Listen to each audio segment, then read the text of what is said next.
நீயா கோட் அடிக்க ஸ்டார்ட் பண்ணதுங்கிறது வந்து எப்போ? HTML CSS JavaScript எதுவுமே ஒழுங்காலாம் தெரியாது. இப்போ வந்து CEO வந்துட்டு என்னப்பா தம்பி போட்டு பண்ண மாட்டியா அப்படின்னு. சிம்பிளா ஓப்பன் சோர்ஸ்னா என்ன? சொல்லப்பட தமிழ் ஓப்பன் சோர்ஸ் பாருங்க. இப்போ GPTஸ்லாம் இவ்வளோ பாப்புலராக இருக்குது. அதுக்கு வந்துட்டு பிள்ளையார் சொல்லி போட்டது வந்து நான் வந்து ஓப்பன் சோர்ஸ்க்கு கான்ட்ரிபியூட் பண்ணணும்னு நினைக்கிறேன். எனக்கு வந்து கோட் அடிக்க தெரியல, எடுத்து நான் யூஸ் பண்ணி என் கம்பெனியில் கொடுத்துக்கலாம். அதான் ஓப்பன் சோர்ஸ். ஒரு டெவலப்பர் நான் ஒரு 5 வருஷம் 6 வருஷம் டெக் ரோலில் வேலை பார்த்துட்ருக்கேன். 7 வருஷமாக ஒர்க் பண்ணேன்னா என்ன ஒர்க் பண்ணீங்க, நீங்கள் என்ன இந்த வரைக்கும் பண்ணீங்க, உங்ககிட்ட சர்டிஃபிகேட் எதுவுமே தேவையில்ல.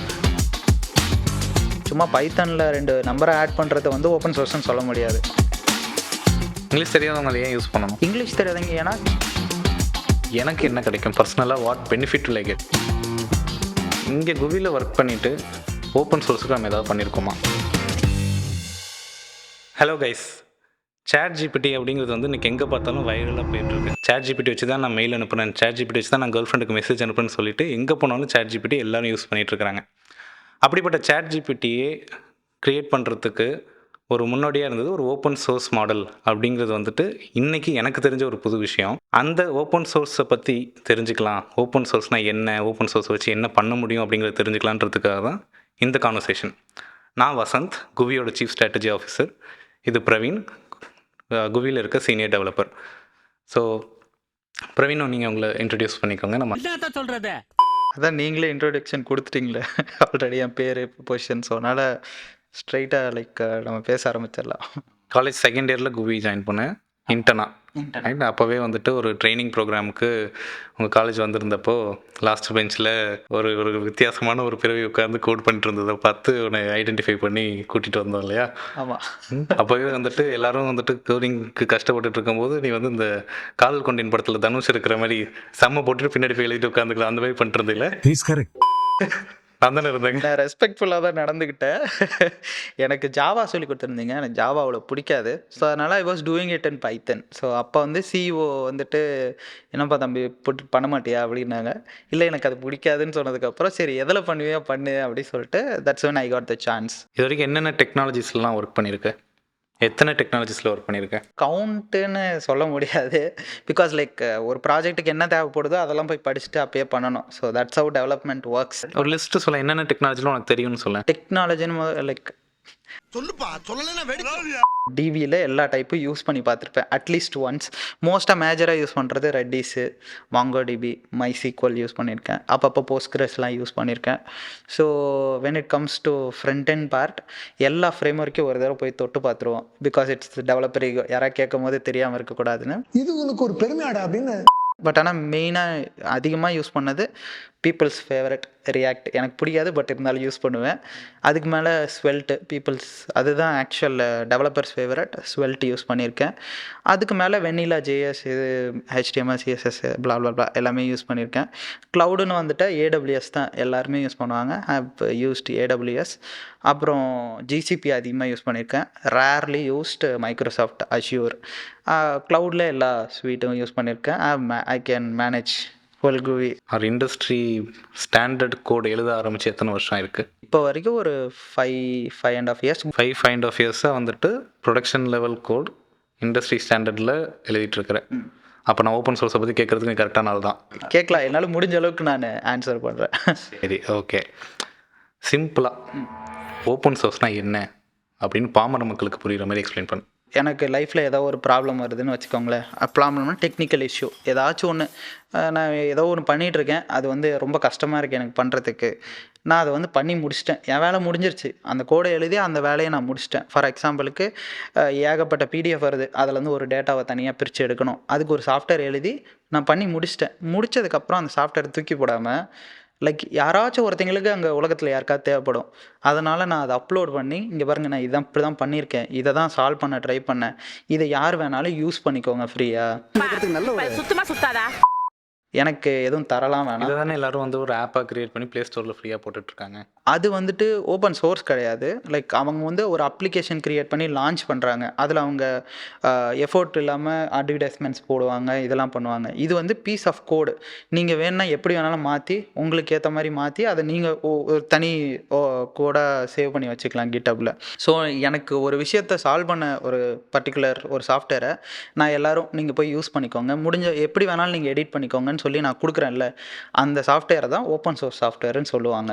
அதாவது அந்த அப்ளிகேஷனுக்கான சோர்ஸ் கோடை நீ எழுதிட்டு அதை வந்துட்டு கசக்கி தூக்கி போட்டுற, யார் வேணுமோ அதை எடுத்து இல்லை அங்கே தான் நீங்கள் தான் கசக்கி தூக்கி போட மாட்டோம், எல்லாரும் யூஸ் பண்ணுற மாதிரி அதுக்கு ஒரு டாக்குமெண்டேஷனை எழுதி தூக்கி போடுவோம். ஒன்றும் இல்லை, கீழே போட்டு இப்படிதான்ப்பா யூஸ் பண்ணணும். என்னோட யூஸ் சில பேர் என்ன பண்ணுவாங்கன்னா, ஓப்பன் சோர்ஸ் ஆரம்பித்ததுக்கப்புறம் அந்த சாஃப்ட்வேர் நிறைய பேருக்கு யூஸ்ஃபுல்லாக இருக்குன்னா விடாமல் அதுக்கு அப்டேட்லாம் விடுவாங்க. எப்படின்னா சில பேர் அதுக்கு வந்து கீழேயே பைமியா காஃபின்னு போட்டிருப்பாங்க, ஹெல்ப்லாம் பண்ணுவாங்க. ஆக்சுவலாக அது வந்துட்டு பண்ணுறவங்க பண்ணுவாங்க. பட் ஆனால் பாயிண்ட் என்னென்னா, லைக் நீங்கள் ஒரு பண்ண சாஃப்ட்வேரை வந்துட்டு யார் வேணாலும் யூஸ் பண்ணுற அளவுக்கு இது பண்ணிவிட்டு அதை மெயின்டனும் சில டெவலப்பர்ஸ் பண்ணுவாங்க. It's out of passion. Even நானே கூட 2-3 ஓப்பன் சோர்ஸ் இது வச்சுருக்கேன். Still I maintain it. அப்பப்போ அப்டேட் போஸ்ட் பண்ணுவேன். People will come and ask for doubts, இதை இப்படி பண்ணலாம், இது டவுட்டாக இருக்குது அப்படி ஸோ பேசிக்காக நீ எல்லாத்தையும் வந்துட்டு கிட்டப்பில் ஸ்டோர் பண்ணி வச்சுருவேன். எனக்கு இன்றைக்கி ஏதாவது ஒரு சாஃப்ட்வேருக்கு கோடு தேவைப்படுது, மேபி நான் ஒரு டெவலப்பராக ஒர்க் பண்ணிட்டுருக்கேன், என்னோடய கம்பெனியில் வந்து என்னை ஒரு சைன்அப் ஃபார்ம் பில் பண்ண சொல்கிறாங்க, எனக்கு வந்து கோட் அடிக்க தெரியல, நான் போய்ட்டு நேராக கிட்டப்பில் போய்ட்டு சைன்அப் ஃபார்ம்னு போட்டேன்னா எனக்கு நிறைய லிஸ்ட் வரும். அது எனக்கு வேணுங்கிற டெக்ஸ்ட் ஸ்டாக்கில் இருக்கிறத நான் டவுன்லோட் பண்ணுறது வந்து ஃபோர்க் பண்ணுறதுன்னு சொல்லுவாங்க. ஃபோர்க் பண்ணி எடுத்து நான் யூஸ் பண்ணி என் கம்பெனியில் கொடுத்துக்கலாம். சரியான ஐடியாடா. ஆமாம், நீங்கள் பண்ணது அப்படியே சொல்லிட்டுருக்கீங்க. ஆக்சுவலாக உண்மையை சொல்லணுன்னா இவர் ஒரு டெவலப்பர் தான். இன்றைக்கி ஏதோ 4 சாஃப்ட்வேர் எழுதி அடுத்தடுத்த லெவலுக்கு வந்துட்டீங்க. அதை வந்து எதுவும் தெரியாத மாதிரி சொல்கிறது தான் எனக்கு வந்து நிஜமாலுமே ஆச்சரியமாக இருக்குது. இல்லை, நான் மக்களுக்கு புரிகிற மாதிரி சொல்லணுங்கிறதுக்காக அது அந்த மாதிரி ஓகே கொண்டு போகிறேன். புரியுது. பட் அதான விஷயம். ஆமாம் ஆமாம் ஆமாம், அதுதான் விஷயம். ஆக்சுவலாக ஓப்பன் சோர்ஸ்னா எதுன்னு புரியுது, ஓப்பன் சோர்ஸ்னால் எது என்ன பண்ணுறோங்கிறது புரியுது. எதுக்காக அந்த ஓப்பன் சோர்ஸ் வந்து தேவை, எதுக்காக அது ஒரு விஷயமா பண்ணிகிட்ருக்காங்க இப்போது? ஓப்பன் சோர்ஸுன்னும் போது இன்னொரு பெஸ்ட்டு ஃபீச்சர் அதுக்கு என்னென்னா, நம்ம யூஸ் பண்ணுறது ஆக்சுவலாக என்ன பண்ணுது பிஹைண்ட் த சீன்ஸ், அப்புறம் அதுக்கு மேலே இது இப்படி இருக்கலான்னு சொல்லி நீங்கள் ஒரு கான்ட்ரிபியூஷன் தருது. ஃபார் எக்ஸாம்பிளுக்கு இருக்கிறதுலே ரொம்ப பாப்புலரான ஓப்பன் சோர்ஸு உங்கள் கையில் இப்போ நீங்கள் பார்த்துக்கிட்டு இருக்க மொபைலில் எல்லாத்தையும் ரன் ஆகிட்டு இருக்க ஓப்பன் சோர்ஸ் ஆண்ட்ராய்டு தான். அது ஆக்சுவலாக உண்மை சொல்லணுன்னா ஆண்ட்ராய்டுன்றது கேமராவுக்காக க்ரியேட் பண்ண ஒரு ஆப்ரேட்டிங் சிஸ்டம். கேமரா எடுக்கிறதுக்காக ரெடி பண்ணது தான். அதுக்கப்புறம் என்ன பண்ணாங்க, சரி இதை வந்து ஃபோனுக்கு இன்னும் பெட்டராக இருக்கும்னு சொல்லிட்டு அதிலேருந்து எடுத்துகிட்டு வந்தாங்க. ஸோ பேசிக்காக பார்த்தீங்கன்னா ஒரு கேமராவுக்காக செஞ்ச ஒரு விஷயம், அதை வந்துட்டு சேஞ்சஸ்லாம் பண்ணி அடுத்தது ஆண்ட்ராய்டு வந்திருக்கு. ஆண்ட்ராய்டில் வந்ததுக்கப்புறம் அதில் என்னென்ன இருக்குது அப்படின்னு சொல்லிட்டு அடுத்தது மூவ் ஆவாங்க. ஈவன் ஆண்ட்ராய்டு வந்து கூகுள் மெயின்டைன் பண்ணாலும் அதில் ஒரு எக்ஸப்ஷனலி லைக் ஒரு சில டெவலப்பர்ஸ் என்ன பண்ணுவாங்கன்னா, அந்த ஆண்ட்ராய்டை வந்து ஃபோர்க் எடுத்து அவங்க மக்களுக்கு என்ன தேவையோ அது மாதிரிலாம் ஆட் பண்ணி ரிலீஸ் பண்ணுவாங்க. மக்களே அவங்களுக்கான தேவையானதெல்லாம் பண்ணி they can bring out new things out of it. So பெரிய கம்பெனியால் மட்டும்தான் ஒரு விஷயத்த பண்ண முடியும் அப்படிலாம் கிடையாது. If it comes to open source யார் வேணாலும் எதை வேணாலும் ஸ்டார்ட் பண்ணி வைக்கலாம். They can work on it. நீங்கள் இன்றைக்கி கூட போயிட்டு ஒரு ஆண்ட்ராய்டில் ஒரு ஃபோர்க் எடுத்து உங்களுக்கு வேணுன்றதெல்லாம் சேஞ்ச் பண்ணி இது வந்து வசந்த் ஓஎஸ் அப்படின்னு சொன்னீங்கன்னா நோபடி இஸ் கோனா ஆஸ்க். எல்லாருக்கும் பிடிச்சிருந்துச்சுன்னா they are going to flash it in their phone and start using it. So use பண்ண ஆரம்பிப்பாங்க. This is the power of open source. நான் ஒரு டெவலப்பர்னு வச்சுக்கோ, நான் வந்து ஓப்பன் சோர்ஸ்க்கு கான்ட்ரிபியூட் பண்ணணும்னு நினைக்கிறேன், எப்படி பண்ணுறது? ஸோ ஓப்பன் சோர்ஸ் கான்ட்ரிபியூட் பண்ணணும்னு நினைக்கும் போது like you should not go and just நீங்கள் ஒரு ஸ்கிரிப்ட் எழுதிட்டு அப்படியே எடுத்து கிட்டப்பில் தள்ளனா I don't consider it as an open source. நீங்கள் ஸ்கிரிப்ட் என்ன தான் எடுத்து உள்ளே தள்ளினாலும் who is gonna use it, அதுவும் இல்லாமல் அதுக்கு என்ன யூஸ் கேஸ் இருக்க போகுது, அந்த மாதிரிலாம் நிறைய வியூஸ் இருக்குது. அதுக்கு இட்ஸ் அ கான்ட்ரவர்ஷியல் தாட். நிறைய பேர் இப்போ கூட நான் சொன்னதுக்கே ஏன் ஒரு ஸ்கிரிப்ட் வந்து ஓப்பன் சோர்ஸாக இருக்கக்கூடாதா அப்படின்னு சொல்லுவாங்க. ஈவன் நிறைய ரெப்போ வந்து ரொம்ப சிம்பிளாக 2 ஸ்கிரிப்ட் தான் இருக்கும். I would have considered it open source. But still open சோர்ஸ்னு வருது எப்படி ஒர்க் ஆகும்னா, actually it should solve something. ஒரு சும்மா பைத்தனில் 2 நம்பரை ஆட் பண்ணுறத வந்து ஓப்பன் சோர்ஸ்னு சொல்ல முடியாது. Even if it is in open source license அதை சொல்ல முடியாது. You have to do something. For example இப்போ ஜிபிடிஸ்லாம் இவ்வளோ பாப்புலராக இருக்குது, அதுக்கு வந்துட்டு பிள்ளையார் சொல்லி போட்டது வந்து கூகுள் தான். அவன் அவன் அவ்வளோ பெரிய கம்பெனி அவன் நினச்சிருந்தா அவனே வச்சுருந்துருக்கலாம். But what he did was ஒரு பேப்பரை எழுதிட்டு இங்கே பாரு, அவனுக்கு எதுக்காக அது தேவைப்பட்டுச்சுன்னா, நீங்கள் வந்து கூகுளில் வந்து வாட் இஸ்ன்னு டைப் பண்ணும்போது அடுத்த 2 வேர்ட் தானாக வரும்ல, அதுக்கு அவன் எழுதின ப்ராப்ளமுக்கான சொல்யூஷன் தான் பர்ட். ஈவன் ஸ்டார்டிங் டைமில் இந்த டைப் பண்ணுறதுன்றதே ஒரு கடுப்பான விஷயம். ஸோ நீங்கள் நினைக்கிறதுக்கு முன்னாடி மனசுக்குள்ள நினைச்சத பேரோட சொல்றாரு. வாட் இஸ் அப்படின்னு சொல்லி டைப் பண்ணும் போதே அன்னைக்கு பாப்புலரான ஒரு வேர்டு அடுத்தது வர வைக்கிறதுக்கோ, இல்லை தானாக அடுத்தது என்ன வேர்டுன்னு ஜென்ரேட் பண்ணுறதுக்கோ, இல்லை வாட் இஸ் ஃபிலிம்னு போட்ட உடனே இந்தான மேக்கிங்கு, எடிட்டிங்கு அது இதுன்னு வருதில்ல. இந்த ப்ராப்ளமை சால்வ் பண்ணுறது எப்படி சால்வ் பண்ணலான்றத கூகுள் வந்து அவனோட இன்ஜினியர்ஸ் ரிசர்ச் டீமை வச்சு அதை வந்து ஃபுல்லாக வச்சு அந்த ப்ராப்ளமை சால்வ் பண்ணான். அதுக்கு ஒரு பேப்பரை ரிலீஸ் பண்ணான். அதுக்கு பேர் அட்டென்ஷன் இஸ் ஆல் யூ நீடுன்னு. சரி. ப்ளஸ் அந்த அந்த பேப்பரை வச்சு கிரியேட் பண்ண மாடல் பேர் பர்ட். இதை ஓப்பன் சோர்ஸும் பண்ணிட்டான். அவனுக்கு இந்த இவ்வளோ தான் ப்ராப்ளம். 4 வேர்டை ஜென்ரேட் பண்ணுன்றது தான் அவனோட ப்ராப்ளம். இது எப்போ ஒரு 4, 5, 6, 7 வருஷத்துக்கு முன்னாடி நடந்தது. அரவுண்டு ஒரு 2017 அந்த டைமில். அதுக்கப்புறம் அந்த ஓப்பன் சோர்ஸ் சாஃப்ட்வேர் இருந்ததை ஏதோ ஒரு டெவலப்பர் பார்க்குறான். பார்த்துட்டு ஓகே, இதனால் 4 வேர்டு ஜென்ரேட் பண்ண முடியுது, இன்னும் ஒரு 40 வேர்டு சேர்ந்த மாதிரி ஜென்ரேட் பண்ணால் ஒரு போயம் எழுதலாம், ஒரு இமெயில் எழுதலாம், இந்த மாதிரி பண்ணலாம் இல்லை அப்படின்றத அவன் யோசிக்கிறான். அதை வந்துட்டு எடுத்து அதுக்கான சேஞ்சஸ்லாம் பண்ணி ரிலீஸ் பண்ணது தான் வந்துட்டு எண்ட் ஆஃப் த டே இப்போ வந்து chat GPT. Back to my question, நான் வந்து இப்போ கான்ட்ரிபியூட் பண்ணணும்னா எப்படி பண்ணுறது? கான்ட்ரிபியூட் பண்ணணுன்னா நீங்கள் ஒரு ப்ராப்ளமை சால்வ் பண்ணுங்கள்.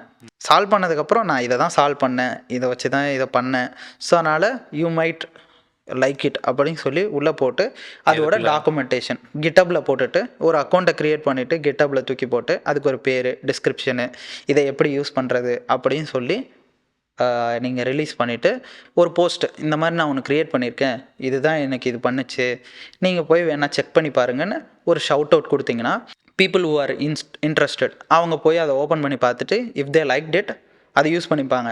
அவங்களுக்கு அதில் ஒரு சேஞ்ச் தேவைப்படும், அதை பண்ணுவாங்க. அதுக்கு பேர் தான் கொலாபரேஷன்னு சொல்லுவாங்க ஓப்பன் சோர்ஸில்.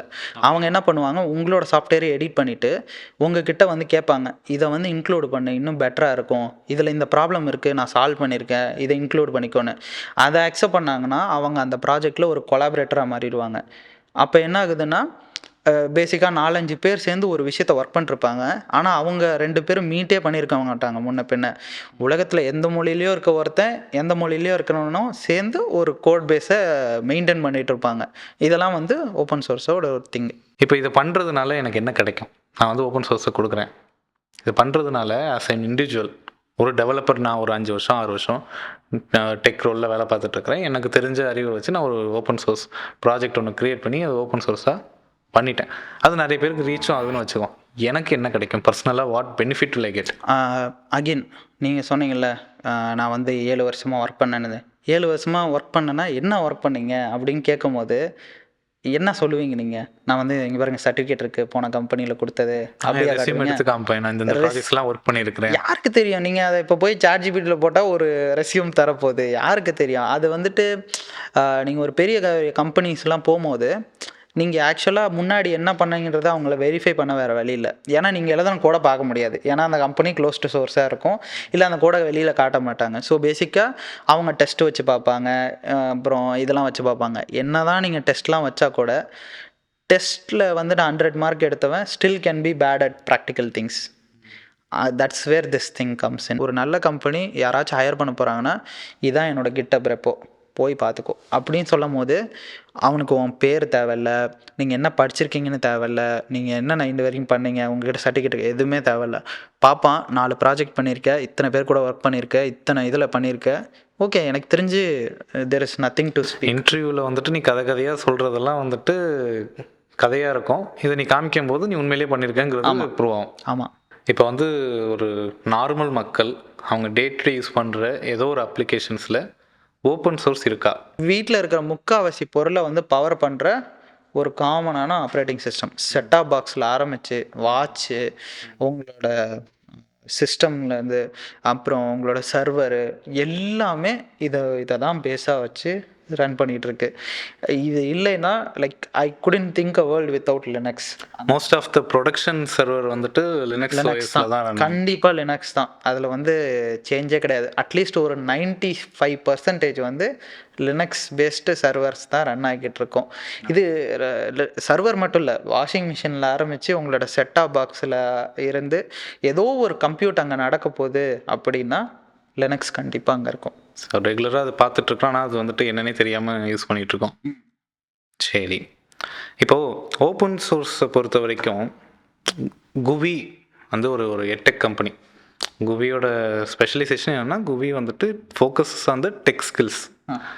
இது வரைக்கும் வந்துட்டு 10,000+ டெவலப்பர்ஸை வந்துட்டு க்ரியேட் பண்ணி கொடுத்துருக்குற ஒரு எட்டெக் பிளாட்ஃபார்ம். இங்கே குவியில் ஒர்க் பண்ணிவிட்டு ஓப்பன் சோர்ஸுக்கு நம்ம ஏதாவது பண்ணியிருக்கோமா? கண்டிப்பாக பண்ணியிருக்கோம் நிறைய. இப்போ ரீசண்டாக நம்ம ஏஐ ஃபார் இந்தியா 1.0 ஸ்டார்ட் பண்ணதுலேருந்து we were doing some kind of open source thing. For எக்ஸாம்பிளுக்கு ஏஐ ஃபார் இந்தியாவில் நம்ம அந்த இமேஜ் ரெக்கக்னிஷன் சாஃப்ட்வேர் செஞ்சது it's kind of build over open source தான். And we also released it open source. பேசிக்காக என்ன பண்ண போகிறோன்னா, ஐ மீன் லைக் இப்போ நம்மளோட மோட்டோவே என்னென்னா வெர்னாகுலரில் டெக் கற்றுக் கொடுக்கணும். ஸோ அதனால் வெர்னாகுலர்னு வரும்போது you have to you know learn it in your own language. ஆனால் இப்போ இருக்கிற எந்த சிஸ்டமும் உங்களுக்கு தெரிஞ்ச தமிழில் சொல்லித்தராது, இல்லை உங்களுக்கு தெரிஞ்ச ஹிந்திலேயோ இல்லை உங்களுக்கு தெரிஞ்ச லாங்குவேஜில் சொல்லித்தராது. அது வந்து பியூராக அந்த தமிழ் இலக்கணம் படிக்கிற மாதிரி இருக்கும். செந்தமிழ் செந்தமிழ் எனக்கு அது வேர்டெலாம் தெரியாது, பட் தரவு அறிவியல் படிக்க வந்துள்ளீர்கள் அந்த மாதிரி தான் வரும். பட் ஆனால் மாடல்ஸுக்கு அது மாதிரி சொல்ல தெரியாது. நம்ம தமிழே வந்து அப்கிரேட் பண்ணிட்டோம் இப்போ. ஆமாம், நமக்கு ஏற்ற மாதிரி அப்டேட்டடாக அந்த எல்லாம் இல்லை. ஆமாம். ஸோ சொல்லப்பட தமிழ் ஓப்பன் சோர்ஸ் மாதிரி. ஸோ என்னன்னா, நமக்கு புரிஞ்ச தமிழில் இப்போ வந்து கம்ப்யூட்டர்ஸால் பேச முடியாது. என்ன பண்ணோம்? ஏதாவது ஒரு யூஸ் கேஸோட சொல்லுங்கள். இப்போ ChatGPT நீங்கள் பேசுகிற மொழியில் பேசினா எப்படி இருக்கும்? நம்ம பேசுகிற தமிழ் இப்போ இங்கிலீஷில் பேசிகிட்டு இருக்கு, தமிழில் பேசுதானா பேசும், ஆனால் அதான் ரொம்ப செந்தமிழில் பேசும். பட் ஆனால் வாட் இஃப் ChatGPT நம்ம பேசுகிற தமிழில் வாடா போடா என்ன அப்படி கூடுற உங்களுக்கு ஏற்ற தமிழில் அது பேசுச்சுன்னா it would be more fun. Like நீங்கள் வந்துட்டு இன்னும் அந்த மிஷினுக்கும் உங்களுக்கும் நடுவில் இருக்கிற அந்த ஃபிக்ஷன் கம்மியாயிரும். ஸோ தட்ஸ் வாட் வந்து கிராக் பண்ணியிருக்கியா இப்போ? ஆமாம், இப்போ நம்ம பண்ணியிருக்கோம். குவியில் என்னென்ன ஓப்பன் சோர்ஸ் கான்ட்ரிபியூஷன் இருக்குங்கிறத லிஸ்ட்டு மட்டும் சொல்ல, அப்படியே லிஸ்ட்டு போடுறதுக்கு. ஃபஸ்ட்டு வந்து என்ன சொன்னேன்? ஆப் ஸ்டோருங்கிறது என்னது? புரியுற மாதிரி எக்ஸாம்பிளோட சொல்லு. எக்ஸாம்பிள் வந்துட்டு ஃபார் எக்ஸாம்பிளுக்கு கிராமர்லி கேள்விப்பட்டிருக்கீங்களா? கிராமர்லின்றது என்ன பண்ணும், நீங்கள் எழுதுறதுல கிராமட்டிக்கல் மிஸ்டேக் இருக்கான்னு பார்த்து சரி பண்ணும். இதுதான் கிராமர்லி. இதை வந்து ஒரு கம்பெனியாக பில்ட் பண்ணி அவன் $1 மில்லியன் கம்பெனியாக எழுதி வச்சுருக்கான். ஸோ இதை வந்து ChatGPT-ஆலையும் இப்போ வந்து பண்ண முடியும். பட் ஆனால் என்ன பிரச்சனைனா, இதுக்கு முன்னாடி நீங்கள் கேட்குறீங்களா ஃபிக்ஸ் திஸ் கிராமர், இதுக்கு பேர் ப்ராம்ப்ட்னு சொல்லுவாங்க. இதெல்லாம் போயிட்டு நீங்களாக போய் போட்டுட்டு பண்ணணும். அதே அவுட்புட்டை வந்துட்டு இப்போ உங்ககிட்ட கேட்டோன்னா நீங்கள் பண்ணும்போது இல்லையாடா எனக்கு ஒழுங்காக வரல அப்படின்னுவீங்க. ஏன்னா LLM-க்கு அந்த ப்ராம்ப்ட்ன்றது ரொம்ப இம்பார்ட்டன்ட். நீ ஒரு மாதிரி அதுக்கிட்ட கதை சொல்லியிருப்பேன், நான் வேறு மாதிரி கதை சொல்லியிருப்பேன். ஸோ இப்போ என்னன்னா, இதை வந்துட்டு நம்ம என்ன பண்ணியிருப்போம்னா, இந்த கதையை மெஷினே எழுதிக்கும். நீங்கள் வந்து என்ன வேணும்னு சொல்லி கேட்பீங்க.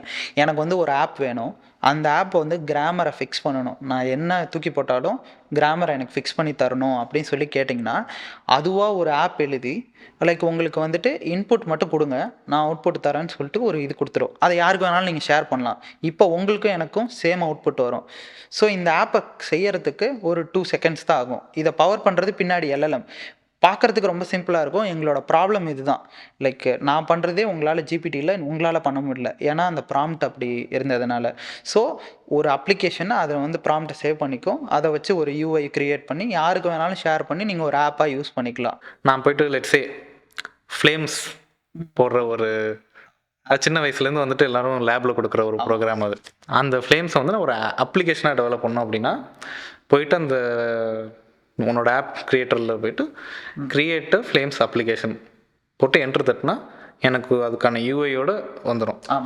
Your name, your partner name, இது அதுக்கான அவுட்புட் என்ன, ஃப்ரெண்ட்ஸா, அதெல்லாம் வந்துட்டு அது ஒரு ப்ராப்பர் யூஐயோடையே ரெடி பண்ணி அது வேறு எனக்கு ஒரு ஃபுல் ஃப்ளெஜ் அப்ளிகேஷனாக வந்துடும். அந்த அப்ளிகேஷனோட லிங்க் மட்டும் நீங்கள் யாருக்கு வேணாலும் ஷேர் பண்ணிக்கலாம். இது வந்து நம்ம ஃப்ரீயாக தரோம். இப்போ வரைக்கும் எவ்வளோ ஆப்? அரௌண்ட் ஒரு 60 ஆப்ஸ் இருக்குது. 60 ஆப்ஸ். ஜஸ்ட் ஒரு 2 லைன் ப்ராம்ப்ட் கொடுக்கறதுல 60 அப்ளிகேஷன் ரெடி பண்ணியிருக்கோம். ரெடி பண்ணியிருக்கோம். இந்த ஆப் ஸ்டோருங்கிறது ஒரு ப்ராடக்ட்டு, அந்த ஒரு ப்ராடக்ட் மூலமாக பல ப்ராடக்ட் ரெடி பண்ண முடியும். அது வந்துட்டு ஒரு ஓப்பன் சோர்ஸ் அப்ளிகேஷன் நம்ம பண்ணியிருக்கோம். ஆமாம். வேற என்ன ஓப்பன் சோர்ஸ் ப்ராடக்ட் குவி மூலமாக பண்ணியிருக்கோம்? லைப்ரரிஸ் நிறையா ரிலீஸ் பண்ணியிருக்கோம். ஆக்சுவலாக நம்ம வந்துட்டு உள்ள ஸ்டெராய்டு ரவுட்டர்னு ஒன்று இருக்கும். அது வந்துட்டு ரொம்ப டெக்னிக்கலாக இருக்கும். பட் ஆனால் பேசிக்காக என்னென்னா வெப்சைட்டில் வந்துட்டு ரவுட்டிங்காக ஒரு சொல்யூஷன் இருக்கிறது எல்லாத்த விடையும் நமக்கு வந்துட்டு செட் ஆகாமல் இருந்துச்சு. ஸோ நம்ம ஒன்று கிரியேட் பண்ணோம். இப்போ இருக்கிற லைப்ரரிஸ் எல்லாமே ரொம்ப காம்ப்ளெக்ஸாக இருந்தது. நிறைய அதாவது காம்ப்ளெக்ஸுங்கிறது நிறைய விஷயங்கள் இருந்தது. அது நமக்கு நமக்கு தேவைப்பட்டது ஒரு 2-3 விஷயம். ஆமாம். ஓகே. ஆனால் அது என்ன பண்ணுனாக்கா சிம்பிளாக நமக்கு தேவைப்படுற ரவுட்டிங் விஷயத்துக்கு மட்டும் அது இருக்கும். ஆமாம். ரவுட்டிங் அப்புறம் வந்து மேனிப்புலேஷன் டாம் மேனிப்புலேஷனுக்கும் வந்துட்டு அதுலேயே ஆமாம், அதுலேயே சில விஷயங்கள்லாம் இருக்கும். வேற என்ன பண்ணியிருக்கோம்? அப்புறம் ட்ரீமர்னு சொல்லிட்டு ஒரு அப்ளிகேஷன். என்னன்னா லைக் இமேஜ் ஜென்ரேஷன் வந்து ஒரு காஸ்ட்லியான ஒரு விஷயம். நீங்கள் ஏதோ ஒரு ப்ராம்ப்ட் கொடுப்பீங்க, எனக்கு வந்து கார் வந்து ரெயின்போவில் ஓட்டிகிட்டு போகிற மாதிரி ஒரு கார் வேணும் அப்படின்ற மாதிரி ஒரு இமேஜ் நிறைய இன்ஸ்டாகிராம்லாம் ட்ரெண்டிங்காக இருக்கு. ஆமாம், ட்ரெண்டிங்காக இருக்குது. அது வந்துட்டு யூஸ் பண்ணணும்னா என்ன பிரச்சனைனா இட்ஸ் அ காஸ்ட்லி திங். நீங்கள் ஒரு ப்ராம்ப்ட் வந்துட்டு வெறும் லேப்டாப்புன்னு கொடுத்தீங்கன்னா அந்த லேப்டாப்புக்கு எப்படி லைட்டிங் இருக்கணும், என்ன மாதிரி இருக்கணும், என்ன கலரில் இருக்கணும், மேக்குன்றது எப்படி இருக்கும்னு சொல்லிட்டு அதுவே எல்லா வேலையும் எக்ஸ்ட்ரா ஒர்க் ஹெவி லிஃப்டிங் எல்லாம் பார்த்து ப்ராம்ப்ட் பண்ணி ஒரு இமேஜ் எடுத்துகிட்டு வந்து உங்ககிட்ட காட்டும். உங்களுக்கு அந்த இமேஜ் பிடிக்கலன்னு சொன்னீங்கன்னா அது பிடிக்கலன்றதை தெரிஞ்சுக்கிட்டு திருப்பியும் போய் இன்னொரு இமேஜ் எடுத்துகிட்டு வரும். பிடிக்கும்னு சொல்லி ஒரு இடத்துல நிறுத்துறீங்க பார்த்தீங்களா, அதை வந்து சேவ் பண்ணி வச்சுக்கிட்டு ஓகே இவங்களுக்கு இப்படி தான் பிடிக்கும்னு சொல்லிட்டு நெக்ஸ்ட் டைம்லேருந்து நீங்கள் கேட்குற இமேஜ் உங்கள் ஸ்டைலுக்கு வர ஆரம்பிக்கும். ஸோ இந்த விஷயத்த வந்து நம்ம அரௌண்ட் ஒரு 6 to 8 மந்த்ஸாக ரிலீஸ் பண்ணி வச்சுருக்கோம். ஓப்பன் ஃபார் ஆல், யார் வேணாலும் யூஸ் பண்ணிக்கலாம், ஃப்ரீ ஆஃப் காஸ்ட். இப்போ வந்து ஒருத்தவங்க வந்து அதை ஒரு ப்ராடக்டாக ரெடி பண்ணி ஒரு பெய்ட் சப்ஸ்கிரிப்ஷன் வச்சு கொடுத்துட்ருக்கிறத வந்துட்டு நீ ஃப்ரீயாக கொடுக்குறன்னா அப்போ அங்கேயும் இங்கேயும் என்ன வந்துட்டு டிஃப்ரென்ஸ் இருக்குது? ஸோ இதனால் வந்துட்டு இது ஃப்ரீயாக இருக்குது, அது ஏன் பெய்டாக இருக்குது? அது ரன் ஆகிறது பார்த்தீங்கன்னா சர்வர்லேயே இங்கெல்லாம் ரன் ஆகாது. நம்ம ஆஃபீஸில் இருக்கிற ஒரு சிஸ்டமில் தான் ரன் ஆகிட்டு இருக்கோம். Sometimes it might be down அதெல்லாம் it happens with the system. But ஆனால் ஆஃபீஸில் ஒரு 2 கிராஃபிக்ஸ் கார்டு போட்ட ஒரு கம்ப்யூட்டரில் தான் இது எல்லாமே ஆப் ஸ்டோர் ஆகட்டும், ஒரு ட்ரீமர் ஆகட்டும், நம்மளோட ஏஐ அப்ளிகேஷன்ஸ் எல்லாமே ரன் ஆகிட்டு இருக்கும். So that's how we do cost effective things. So நான் ஏடபிள்யூஎஸ் பில்லாம் கட்ட போகிறல, கரண்ட் பில் கட்டினா போதும். ஓகே. அப்போ வந்து இந்த ப்ராஜெக்டில் வந்துட்டு ஒர்க் பண்ணுறதுக்கு இன்னும் நிறைய ஸ்கோப் இருக்குது. இப்போ நிறைய பேர் வந்து கான்ட்ரிபியூட் பண்ணணும்னு நினச்சாங்கன்னா இது இன்னும் பெட்டராக பண்ணதுக்கு இருக்குது, ஸ்கோப் நிறையவே இருக்குது. நம்ம இன்னும் அதை பெட்டராக பண்ணோம்னா ஒரு பெய்டு அப்ளிகேஷன் பண்ணுறதுக்கு ஈக்குவலாக ஒரு ஃப்ரீ அப்ளிகேஷன் கொடுக்க முடியும். ஆமாம், கண்டிப்பாக. ஸோ 3 ப்ராடக்ட் பார்த்துருக்கோம். ஓப்பன் சோர்ஸில் குவி வந்து என்னென்னலாம் ஒர்க் பண்ணிகிட்ருக்குன்றதுல வந்து ஒரு 3 ப்ராடக்ட் பார்த்துருக்கோம். அடுத்து இன்னொரு ப்ராடக்ட் இருக்குது which is a special product. ஓகேவா? கரெக்டாக? ஆமாம். சரி, அதை பற்றி பேசுகிறதுக்கு முன்னாடி ஒரு குட்டி விஷயம் சொல்லிக்கிறேன். பேசிக்காக என்னென்னா, ஸோ இந்தியா வந்து ஒரு கன்சியூமர் எக்கானமிலேருந்து ஒரு கிரியேட்டர் எக்கானமிக்கு ட்ரான்சிஷன் ஆகிட்டு இருக்கும்போது அந்த இடத்துல ஒரு டெக்கோட இன்வால்மெண்ட் ஜாஸ்தியாக இருக்கணும். இந்தியா வந்து ஒரு டெக் ஃப்ரண்ட்டில் ஆல்ரெடி இந்தியாவிலேருந்து தான் டெக் டேலண்ட்ஸ் நிறைய போயிட்டுருக்காங்க. அந்த இடத்துல ஓப்பன் சோர்ஸ் கான்ட்ரிபியூஷனில் இந்தியா வந்துட்டு ஒரு சிக்னிஃபிகண்ட் பொசிஷனை எடுக்கணும் அப்படிங்கிற ஒரு அப்ஜெக்டிவோடு ஸ்டார்ட் ஆனது தான் எங்கள் குவியோட ஓப்பன் சோர்ஸ் கான்ட்ரிபியூஷன். அதுக்காக தான் நம்ம இவ்வளோ ப்ராஜெக்ட்ஸ் இப்போ பண்ணிகிட்ருக்குது. இது மட்டும் இல்லாமல் அடுத்து பண்ண போகிறதும் சரி, இன்னும் நிறைய பண்ணுறதுக்கான பிளான்ஸும் இருக்குது. குவியோட அந்த 4th ஓப்பன் சோர்ஸ் ப்ராஜெக்ட்டை பற்றி கொஞ்சம் எக்ஸ்பிளைன் பண்ணு. சாட்ஜிபிடியை வந்துட்டு இங்கிலீஷ் தெரிஞ்சவங்களால ஈஸியாக யூஸ் பண்ண முடியும். பட் ஆனால் ஒரு தமிழ் தெரிஞ்சவங்களோ இல்லைன்னா ஒரு ஹிந்தி தெரிஞ்சவங்களோ நார்மலான பீப்புளால் போயிட்டு டைரெக்டாக அதுக்கிட்ட எதுவும் பேச முடியாது. அதாவது இங்கிலீஷ் தெரியாதவங்களால யூஸ் பண்ண முடியாது. சரி, இப்போ ஃபார் எக்ஸாம்பிளுக்கு ஏதோ ஒரு டாக்குமெண்ட் எழுதணும்னு நினைக்கிறீங்க, இல்லை ஏதோ ஒரு ஃபார்மேட்டில் படிக்காதவங்களால ஒரு லெட்டர் எழுத சொன்னீங்கனாலோ இல்லை ஒரு இமெயில் போட சொன்னீங்களோ ஏதோ ஒன்று போடணும் அப்படின்னா அதை பற்றி அவங்களுக்கு தெரிஞ்சிருக்கணும். பிசிசி என்ன, சிசி என்ன, இந்த ஃபார்மேட்டில் தான் இருக்கும், இதெல்லாம் அவங்களுக்கு தெரியாது. ஸோ இப்போ சாட்ஜிபிடி கிட்ட போய் ஒரு விஷயம் கேட்டால், தம்பி இதை வந்து எனக்கு பண்ணி கொடுப்பான்னு கேட்டால் சாட்ஜிபிடி பண்ணித்தரும். ஆனால் அது கேட்குற லாங்குவேஜ் என்னமோ இங்கிலீஷ். அதை வந்து ஒரு தமிழில் டைப் பண்ண தெரிஞ்சவங்க நிறைய பேர் எங்கள் ஊர்லேயே வந்துட்டு தமிழ் கீபோர்டில் டைப் பண்ணுறாங்க. தமிழில் கேட்டால் சாட்ஜிபிடி நம்ம பேசுகிற தமிழில் கேட்கும் போது அது ஒரு லெட்டரோ இல்லைன்னா இதுவோ எழுதி தந்துச்சுன்னா it would be ground breaking. யார் வேணாலும் போய் சாட்ஜிபிடியில் அவங்களுக்கு தேவையானதை போய் கேட்டுக்கலாம். சாட்ஜிபிடின்னு ஏன் அதனால சொல்கிறேன்னா அது வந்து ஒயிட் ஸ்ப்ரெட், அது வந்து புரியக்கூடிய விஷயம். அதுக்கேற்ற மாதிரி நம்ம வந்துட்டு இந்தியாவில் எல்லாரும் ஒரு LLM மாடல் பில்ட் பண்ணியிருந்தது. ஆமாம், பில் பண்ண போகிறோம். ஸோ அந்த பில் பண்ண போகிற LLM யாரெல்லாம் சேர்ந்து பில் பண்ண போகிறாங்கன்னா தமிழ்நாடு, இந்தியாவில் ஆல்மோஸ்ட் யாரெல்லாம் இந்த ஹேக்கத்தான் நடத்த போகிறோம் டிஎன்சிபிஎல்னு சொல்லிட்டு, அதில் யாரெல்லாம் வந்து கலந்துக்கிறாங்களோ எல்லாரையும் சேர்ந்து எல்லாரையும் சேர்த்துக்கிட்டு டிஎன் கோடர் பிரீமியர் லீக் அப்படின்னு ஆமா, சொல்லிட்டு ஆமா, ஆமா. தமிழ்நாடு கவர்மெண்ட் கூட சேர்ந்து ஒரு ஹேக்கத்தான் பண்ணுறோம். ஆமாம். ஸோ அதில் வந்துட்டு பார்த்தீங்கன்னா நிறைய ஆப்ஷன்ஸ் இருக்கும், நிறைய யூஸ் கேசஸ் இருக்கும். அதில் ஒரு சில யூஸ் கேசஸ்லாம் பார்த்தீங்கன்னா மோஸ்ட்லி இதுக்கு டேட்டா செட் ரெடி பண்ணுறது, இதுக்கு எப்படி வந்துட்டு இந்த ஆர்கிடெக்சரில் ஒர்க் பண்ணுறது, ஃபங்க்ஷனலாக எழுதுறது, ஃப்ரண்ட் எண்ட், அந்த மாதிரி நிறைய பார்ட்ஸ் இருக்கும். அதில் எதை வேணாலும் ஒரு ஸ்டூடெண்ட்டாக சூஸ் பண்ணி நீங்கள் கொலாபரேட் பண்ணி இந்த ஓப்பன் சோர்ஸில் ஒர்க் பண்ணும்போது உங்களுக்கு ஓப்பன் சோர்ஸில் எக்ஸ்போஷர் கிடைச்ச மாதிரி ஆச்சு, எல்லாரும் சேர்ந்து ஒரு சாஃப்ட்வேரை க்ரியேட் பண்ண மாதிரி ஆச்சு. அதை இன்னொரு கம்பெனி யூஸ் பண்ண போது நீங்கள் ப்ரௌடாக சொல்லிக்கலாம், like my software is being used somewhere அப்படின்னும் போது இட்ஸ் அ பிகர் திங். நம்ம கொலாபரேட்டராகவே ஆட் பண்ணணும், கான்ட்ரிபியூட்டராக கூட இல்லாமல் கொலாபரேட்டராகவே அவங்களும் they are also part of that particular product. Think about it. ஒரு ஸ்டூடெண்ட்டு கம்பெனி விட்டு வெளியில் வரும்போதே நீ தான் இந்த சாஃப்ட்வேரில் ஒர்க் பண்ணியான்னு ஒரு கம்பெனி வந்து எடுத்துக்கிட்டாங்கன்னா it's a totally big thing. Once அது வந்துருச்சுன்னா people will start recognising how big அந்த open source community and open source thing is. அதுக்கப்புறம் இன்னும் நிறைய பேர் பண்ண ஆரம்பிப்பாங்க. ஸோ என்னோட பார்ட் என்னென்னா இதை வந்து கிக் ஸ்டார்ட் பண்ணி வைக்கணும் நம்ம சைடில் இருந்துன்னு சொல்லிட்டு தான் இந்த 4th ஒன் மட்டும் ஸ்பெஷலாக வச்சுருக்கோம் ஆக்சுவலாக. Okay, super. ஸோ ஓப்பன் சோர்ஸில் நம்ம பேசின மாதிரி இந்தியா வந்து ஒரு கிரியேட்டர் எக்கானமியில் மூவ் ஆகிட்டு இருக்கும்போது ஓப்பன் சோர்ஸ் கான்ட்ரிபியூஷனை இன்க்ரீஸ் பண்ணுறதுக்கு இது ஒரு நல்ல இனிஷியேட்டிவாக இருக்கும்னு நம்புகிறேன். ப்ளஸ் இதுக்கு மேலே குவி பண்ணுற ஒவ்வொரு ஓப்பன் சோர்ஸ் ப்ராஜெக்ட்டும் கண்டிப்பாக எப்படி அதை வந்து யூஸ் பண்ணுறது, அதோட அவுட்லைன் என்ன, அது எதுக்கு அதை பண்ணியிருக்கோம், இந்த மாதிரி ஒரு லாஜிக்கு ப்ளஸ் அதோட ஆக்சுவல் ப்ராப்ளம் ஸ்டேட்மெண்ட் சொல்யூஷன்ஸ் எப்படி அதை வந்து இன்ஜினியர் பண்ணோம், இந்த மாதிரி எல்லா விஷயத்தையும் கண்டிப்பாக நாங்கள் வந்துட்டு இதுக்கு மேலே அப்டேட்டடாக வச்சுருப்போம். ஸோ இதுதான் எங்களோட பிளான். ஸோ தேங்க்ஸ் ஃபார் வாட்சிங். ஓகே, முடிச்சுக்கலாம். தேங்க்யூ. பாய்.